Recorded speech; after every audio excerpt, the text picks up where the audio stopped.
I would like to invite you to open your Bibles to Romans chapter 9 verses 14 to 26. Romans chapter 9 verses 14 to 26. And babasahin po natin itong particular passage na to. Let's all stand and let's read it responsively. Romans chapter 9 verses 14 to 26. I'll start with verse 14. Sagot po kayo, 15 and so on until altogether we will read verse 26. Verse 14, Romans chapter 9. What shall we say then? Is there unrighteousness with God? Certainly not.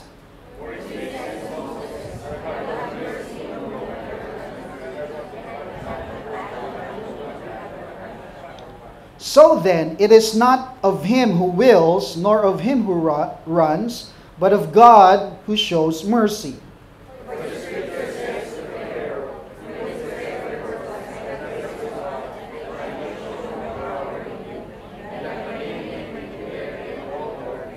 Therefore he has mercy on whom he wills, and whom he wills he hardens.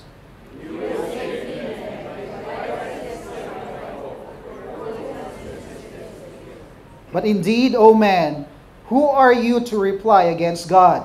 Will the thing formed to say him who formed it, why have you made me like this?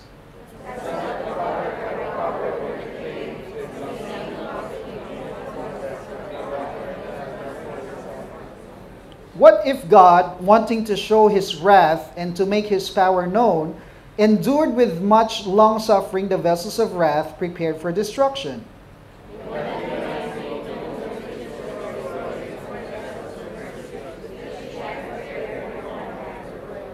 Even us, whom he called, not of the Jews only, but also the Gentiles.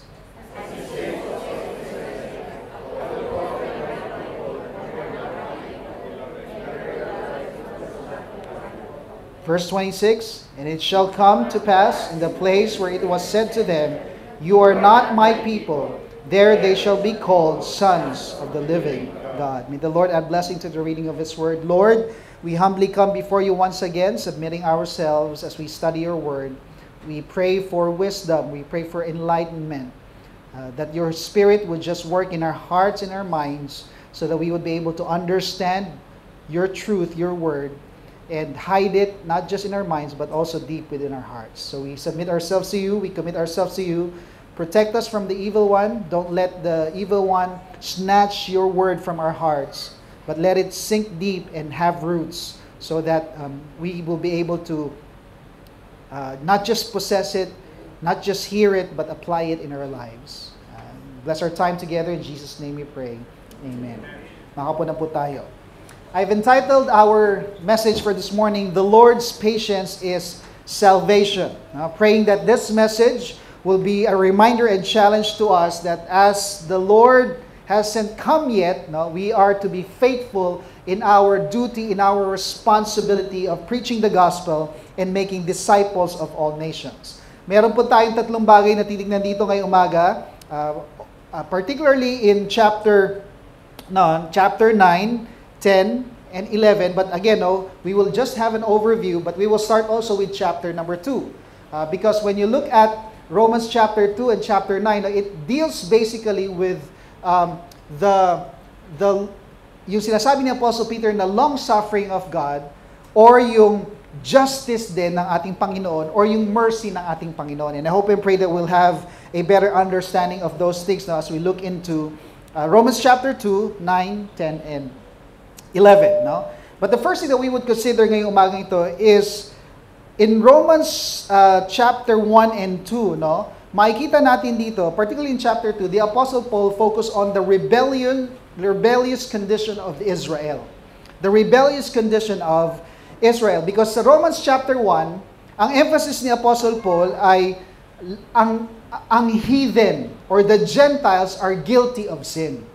Those who do not know God are what? Guilty of sin because they have sinned against God. But when you go to chapter number 2, ang point naman dito ni Apostle Paul is, in the same way, the Jews are also guilty of sin. Despite the fact that they have received the law of God through Moses, and God has chosen them and revealed himself to them. So they, just like the Gentiles or just like the heathen, are both what? Guilty of sin and stand unrighteous before God. So whether you are a Jew or a Greek or a Gentile, yun yung emphasis ni Apostle Paul, no? Ay lahat ay nagkasala at hindi umabot sa kaluwalhatian ng ating Panginoon. That's why when you go to Romans chapter 3, very familiar passage sa atin yun, ano? In verse 9 and verse 10. Ang verse 10, sabi doon, as it is written, there is no one righteous, not even one.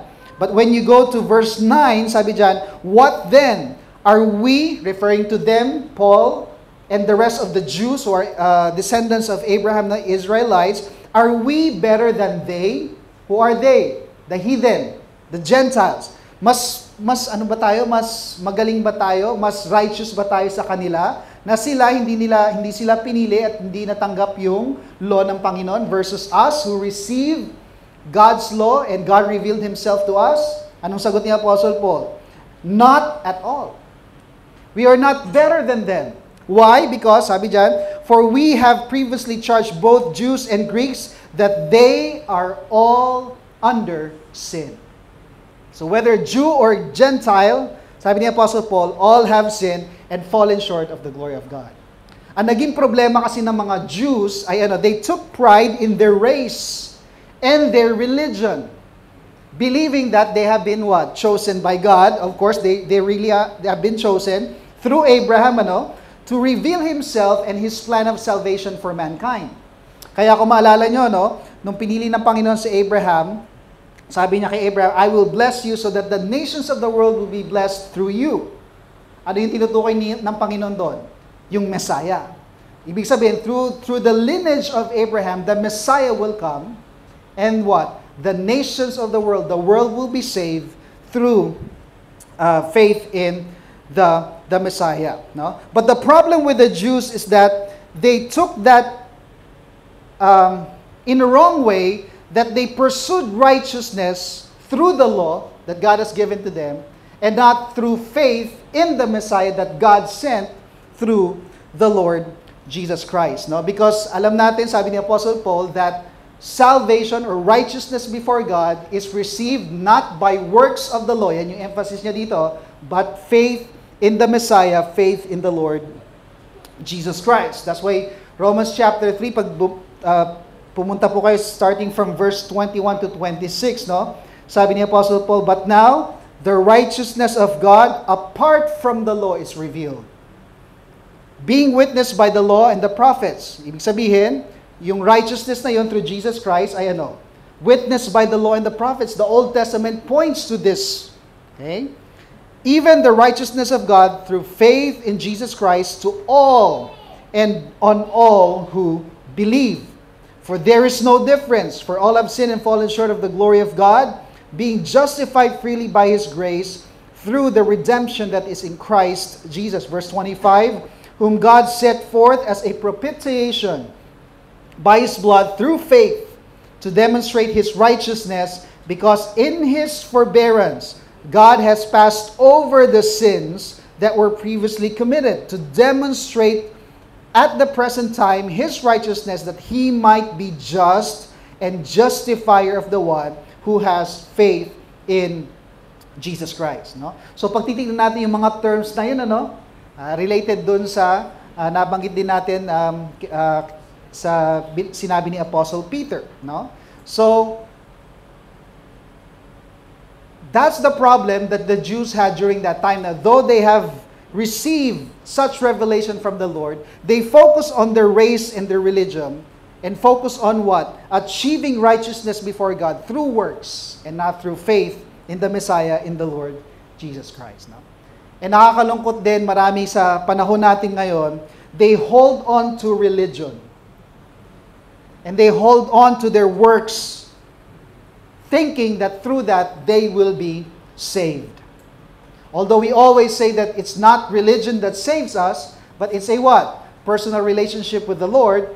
But at the same time, religion also plays an important role, because religion can either lead you to the truth or to the, ano bang opposite ng truth? False. Okay? To evil, right? So, mahalaga yun, no? That's why, if you look at Romans chapter 3, verse 1, sabi ni Apostle Paul, may advantage actually ang mga Jews pagdating sa kaligtasan. Bakit? Sa kanila ni-reveal yun eh. Binigay sa kanila yung law. Yung promise, binigay sa kanila. Di ba? But what's the problem? They did not receive it and believe in it. They pursued righteousness based on the law, not based on faith in the Messiah, in the Lord Jesus Christ. Again, it's a reminder to us, no, that exposure to the truth does not guarantee experiencing the truth. We are now all exposed to the Word of God right now. Same preaching, same message, same passage. But the impact might have different levels sa ating buhay. Depende saan? Sa condition ng puso natin. So lahat tayo nakikinig. Ako lang naman na nagsasalita dito. Same message, no? But it depends on how it will impact our lives sa condition ng puso natin, no? But when it comes to the preaching of the gospel, this is a reminder to us, and this is the principle that I would like for us to see here. Okay? We must continually expose the lost to the gospel. Because unless they know the truth, they would not believe and they would not be saved. So that's why ang prayer natin, ang desire natin is that people would be released from the bondage of sin, whether through religion or kung ano man, no? And they will have a personal relationship with the Lord Jesus Christ. That they would understand that they are sinners and they need a Savior, and they can only be saved through faith in the Lord Jesus Christ. And who will bring the gospel to them? Tayo yun. Who will expose the lost, the unbelievers to the truth of the gospel? Tignan mo yung katabi mo. Sabi mo, tayo yun. Yeah, tayo yun. Wala nang iba, right? We are all bearers of the good news. We are not just receivers, but what? Recipients, but also bearers and what? Sharers and preachers of the gospel. That's why it is our obligation and responsibility before God, no, to make sure that they would hear the gospel. Because unless they hear, sabi ni Apostle Paul, Romans chapter 10, no, they would never believe in their heart, and they would never call on the name of the Lord, and they would never be saved. And sinabi ko nga, no, sinabi ko tong words na to nung nag-preach ako sa Philippines, sa mga teachers sa AFCS. Sabi ko, shame on you. If you've been here sa school and not even once that you've shared the gospel to a student or to someone or to anyone else. Shame on you. Christian school ministry. Di ba? And I believe that's also true to all of us Christians. Shame on us if we haven't even shared the gospel once to someone. We haven't even tried to what? Win someone to Christ. Di ba? Anong tawag niyo sa isang tao na merong something na masarap pero ayaw i-share? Di ba? Parang pasok ka sa room, wow, ang bango. Tapos pero siya lang kumakain, gano'n. Tapos nang iinggit pa, pero ayaw naman mag-share. Di ba? Spiritually speaking, minsan gano'n tayong mga Christians We post sa Facebook, sa social media, praise God, no? We worship together, etc., etc. Praise God for His salvation. Pero, ayaw naman mag-share. Diba? Para ano? Ang dating, spiritually what? Selfish. Again, reminder sa atin that this is our responsibility and our desire is to continually plant the seeds of the gospel. Okay? Plant, just plant, no? Because unbelievers need to be exposed to the gospel message, no? And that is why yun yung isang emphasis na makikita natin dito sa passages na tinignan natin dito, no? Sa Romans chapter 9, 10, and 11 in relation to Israel. So, both Jews and Gentiles are sinners, rebellious before God, no? Now, the second thing that we can see here is that since all are sinners and recipients of God's wrath, either Jew or Greek or Gentile ka man, okay, we all have that opportunity to be saved, no? But we would look into that later on, no? But at the same time, sabi ko nga kanina, the Apostle Paul said that the Jews have an advantage. Bakit? Kasi sa kanila ni-reveal yung promise. Sa kanila ni-reveal yung truth about the Messiah, no? But though the Jews had the advantage, ang naging problema ay still, they did not receive and experience God's righteousness because they did not receive and believe in Jesus Christ. Kaya pag tinignan nyo, Romans chapter 10 verse 2, sabi ni Apostle Paul, kung zeal lang sa Panginoon ang pag-uusapan, walang problema sa Israel. They have that zeal for God. Okay? And then when you go to Romans chapter 9, no, sabi ni Apostle Paul sa verse number 4, kaming mga Jews ay we are the ones to whom pertain adoption, the glory, yung covenants between God, binigay sa amin, the giving of the law, the service of God, and the promises of God. All of this, we have this privilege and advantage, no? But ang naging problema, Romans chapter 10, verse 16, sabi ni Apostle Paul, we, the Jews, hindi siya kasama doon kasi he was chosen, he believed in Christ, no? But sabi niya, the Jews did not obey the gospel because they have rejected Jesus Christ as their Messiah, even though Jesus Christ came through them. And ito yung pangalawang bagay na makikita natin dito na in-emphasize ni Apostle Paul, no? That Israel rejected the Christ, the Messiah whom God has promised to send through them. But this rejection of Israel is part of God's plan. Because through the rejection of Israel, the promise or the gospel came to us, Gentiles. Okay? Pag titignan nyo yung Romans chapter 9, verses 23 to 26, sabi ni Apostle Paul, that he might make known the riches of his glory on the vessels of mercy. Sining vessels of mercy? Tayo, nananampalataya sa Panginoon. Which he had prepared beforehand for glory. Even as whom he called not the Jews only, but also the Gentiles. As he says also in Hosea, I will call them my people who were not my people. So even in the Old Testament, nireveal na ng Panginoon, this is my plan. No? Though I have chosen you, but darating yung time that I shall call them my people who were not my people. Sino yun? Tayo yung mga Gentiles, no? And her beloved who was not beloved. And it shall come to pass in the place where it was said to them, you are not my people, there they shall be called sons of the living God. So Israel's rejection is actually part of God's plan for the salvation of the world. Na kahit sa Old Testament pa, pinapisa ito ng ating Panginoon. Okay? Hosea, yung nabasa natin, and also Isaiah, no?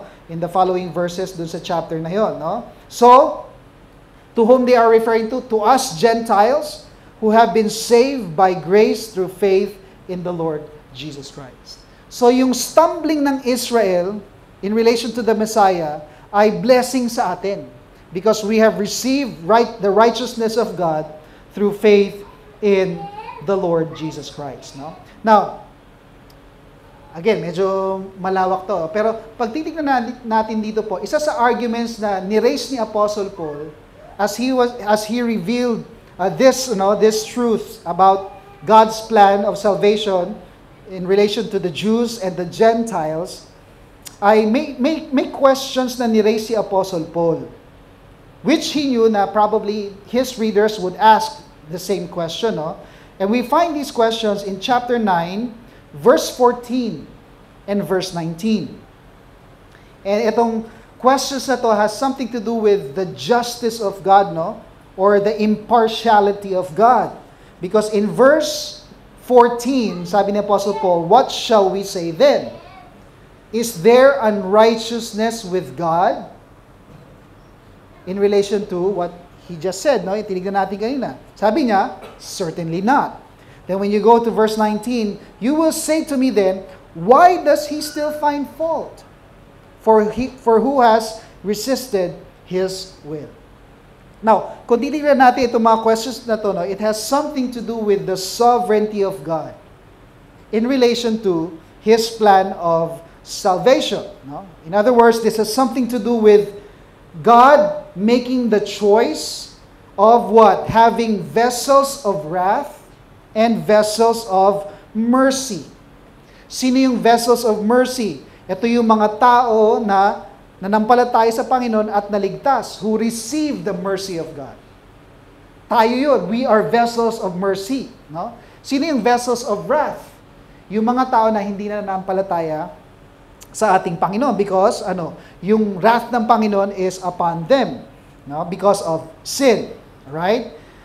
Now, and what's interesting here, sabi ni Apostle Paul that we as vessels of mercy have been prepared beforehand for glory.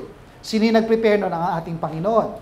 Kaya sabi ni Apostle Paul sa Ephesians chapter 1, we have been saved, chosen even before the foundations of the world. So yung kaligtasan natin ay determined na even before creation began. Right? We are all part of God's plan. No? Now, when you think about that, napakalawak na usapin at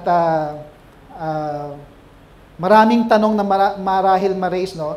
And probably one of those questions is, ibig sabihin ba nun, kung ang Panginoon pumili ng vessels of mercy, ibig sabihin ba yung vessels of wrath, pinili din ng Panginoon? In other words, if God has chosen us unto salvation, to receive the mercy of God, does that mean that the unbelievers were also chosen by God unto destruction? Now, if you would think about that, what would you say? Parang unfair. Diba? Pinili tayo ng Panginoon, tayong pinili, okay lang, praise God. Paano yung mga hindi pinili? Kawawa naman, unfair naman. Fair ba ang Panginoon? Hindi. God is not fair. Remember that. God is not fair. But He is just. There's a big difference, no? God is not fair, but He is just, no? But to us humans, no, we would think about that and probably we would question, parang is there somehow they try to explain ano bang talagang essence nito? But these things are what? With our limited minds are parang it's hard to really grasp and understand. Kaya ang sagot ni Apostle Paul, anong sagot niya diyan? Starting from saan yun, no? Verse 20. Yan, verse 20 and 21. Anong sagot ni Apostle Paul? Who you? Di ba? Who are we to question God? Who are we to question God? So, hindi talaga nagbigay ng specific answer si Apostle Paul, but he said, who are we to question God? In other words, who are we to complain regarding God's sovereign choice? He made a decision, He made a choice. Why? We don't fully grasp and we don't fully understand. No? But because He is God, He has absolute authority to do whatever He wants. That's why yung verse 16, Romans chapter 9, parang summary yun. Anong sabi ni Apostle Paul? Sabi ng Panginoon, I will have mercy on whom I will have mercy. And I will, And I will harden whom I will harden. Mercy on whom He wills, and whom He wills, He hardens. Romans chapter 9, verse 18. And we can see the example kay Pharaoh and kay Moses. No? And then yung pagpili ng Panginoon between Jacob and Esau. Bakit si Jacob, hindi si Esau, firstborn? Di ba? Bakit si Jacob ang pinili ng Panginoon? Well, yun yung plano ng Panginoon . Decision ng Panginoon, choice ng Panginoon yun.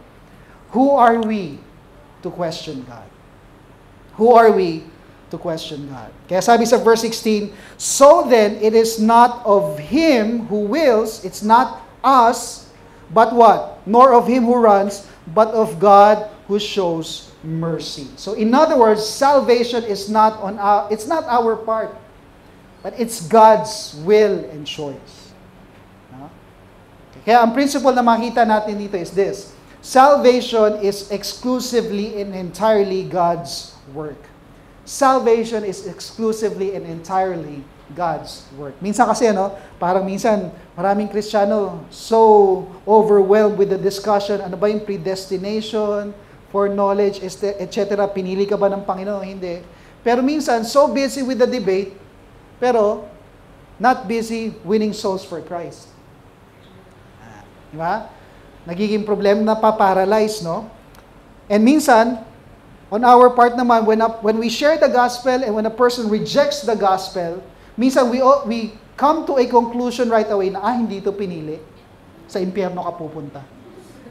Parang sinarado na kagad natin yung yung pinto. Parang naging judge kagad impyerno ka. Hindi mo tinanggap si Lord, bahala ka.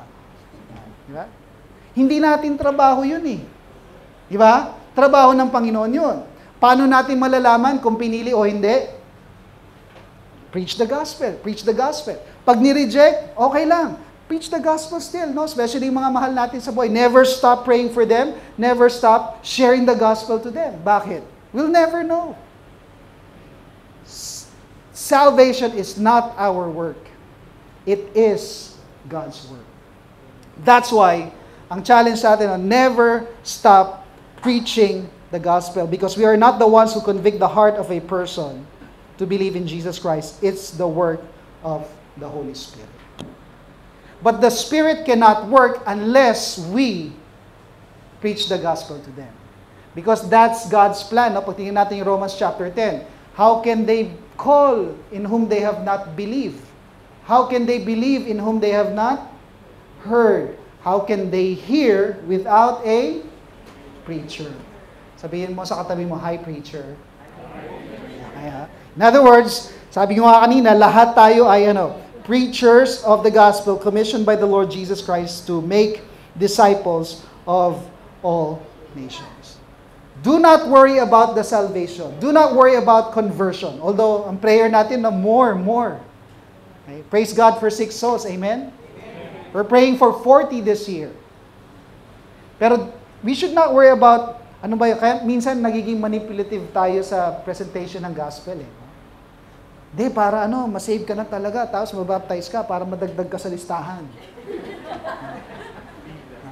Parang bilangan lang, pero pagdating ng katapusan, sa impyerno pa pumunta. Sinama niyo ako sa listahan niyo Hindi yun ang habol natin. Kasi salvation, of course, work ng Panginoon yun.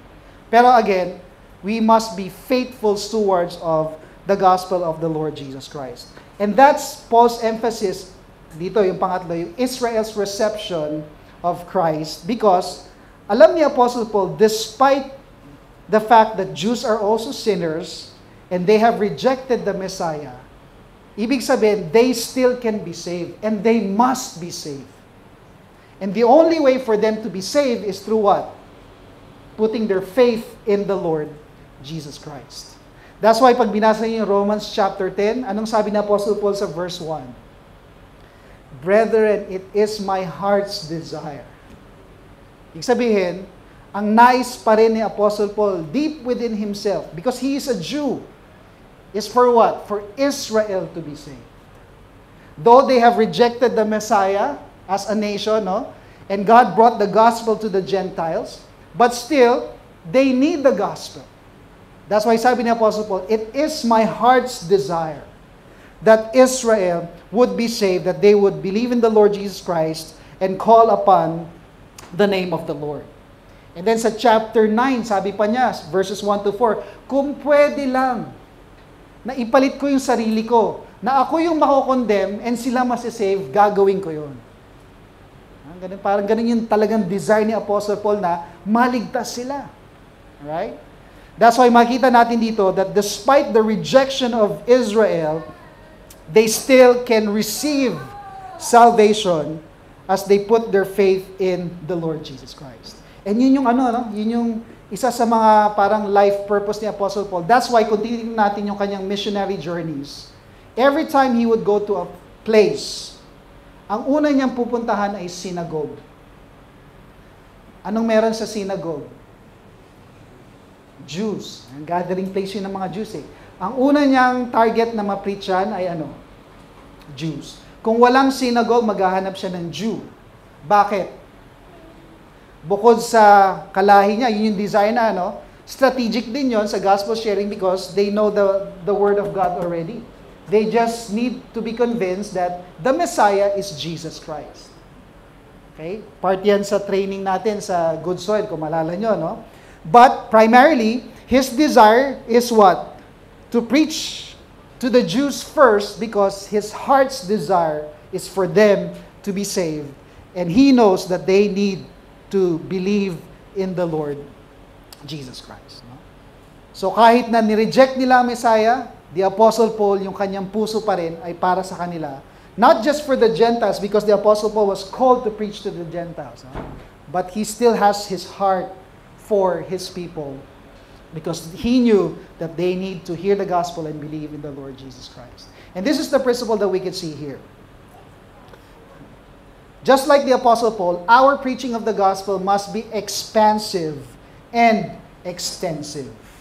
It must be expansive and extensive. Pag sinabi ko expansive, dapat hindi natin nililimitahan. Hindi tayo namimili kung sino yung share natin.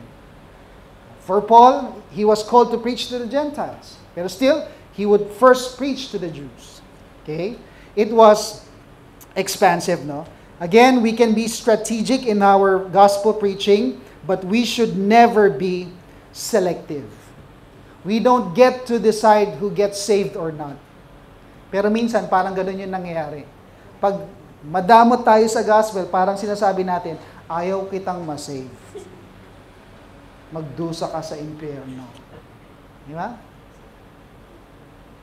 Pero kung merong mang dapat magkaroon ng desire para sila ay masave, sino yun? Tayo dapat yun. Unang-una. Kasi for the Apostle Paul, pwede niya sana sabihin, nireject niyo si Jesus eh. Dapat alam niyo yun. Sa atin binigay yung promise, yung law, etc. Bahala na kayo sa buhay niyo. Tinawag naman ako ni Lord sa Gentiles, so sa Gentiles lang ako magpipreach. Pero hindi yun ang ginawa ni Apostle Paul. He went first to the Jews, then to the Greeks. Because his heart is for them. No? The same thing is true for us. Our gospel preaching must not be selective, but it must be expansive, free to all, and open to all. And when we preach the gospel, it must be intensive as well. Hindi naman yung responsibility natin to make sure that we preach Christ clearly to them. And that's one of the things that we are trying to equip the church, no? Kaya tayo may Discovering Life, kaya tayo may DMM training, for us to be equipped on how to, by God's grace, no, how to share the gospel effectively and completely. And by God's grace, ang prayer natin that through that, more and more souls would come to the saving knowledge of the Lord Jesus Christ. Sabi ko nga kahapon sa baptism,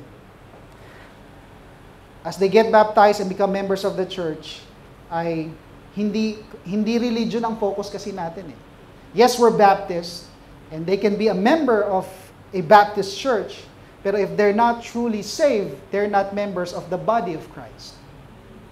In other words, we are a church, a body of Christ, pero kung ikaw ay hindi saved, you do not belong to the body of Christ. Nandito ka man, pero kung wala kang relationship sa Panginoon, you're not part of the body. You're not a member of the body. You can be a member of FBIC. Pero ang desire natin, bago maging member talaga, lahat dumadaan sa Discovering Life, just to be sure. Bakit? We want to be faithful to the gospel, true to the gospel. That everyone would come to the saving knowledge truly of our Lord and Savior, Jesus Christ. No? We don't have much time, no? Pero again, we're just having an overview. Pero pag-aaralan yung Book of Romans, no, yung logic ni Apostle Paul, yung arguments niya, no, napakalalim, napakaganda, no?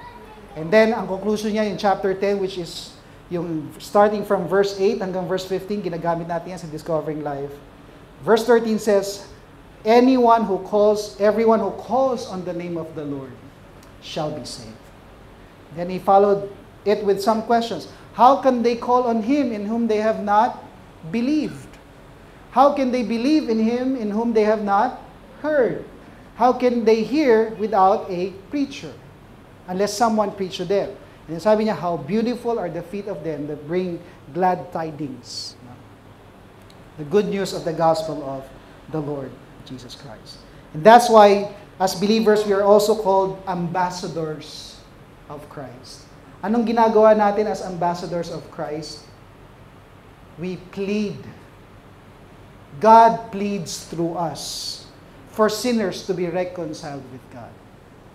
Ano bang ibig sabihin ng plead sa Tagalog? Nagmamakaawa. Parang awa mo na. Be reconciled with God. Ibig sabihin, when we preach the gospel, when we share the gospel, dapat ganun yung ano natin, yung desire natin. No? Parang nagmamakaawa tayo. Kasi bakit? Alam natin na if they reject Christ, hell, eternal damnation.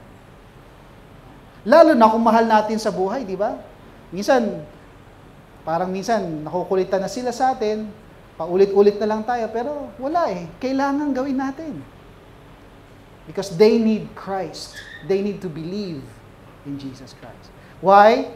Because tayo ambassadors ng Panginoon, dapat we plead with them. No? Dapat makulit tayo. Sa iyo, makulit ka ba? Kung meron mong pagiging makulit, no, dapat ito yun. Ang gospel. Right? Now, as we close, I would like to close with this quote. No? Vance Havner said, "Some of the saints are singing about the second coming, but it is one thing just to sing the national anthem during the war, and quite another to go into battle." Awit tayo ka na, "Behold, He comes, riding on the cloud." Yeah? Yes, Lord, darating ka na. Tagal naman. Aantay lang ako. Pero parang minsan puro antay na lang. Di ba?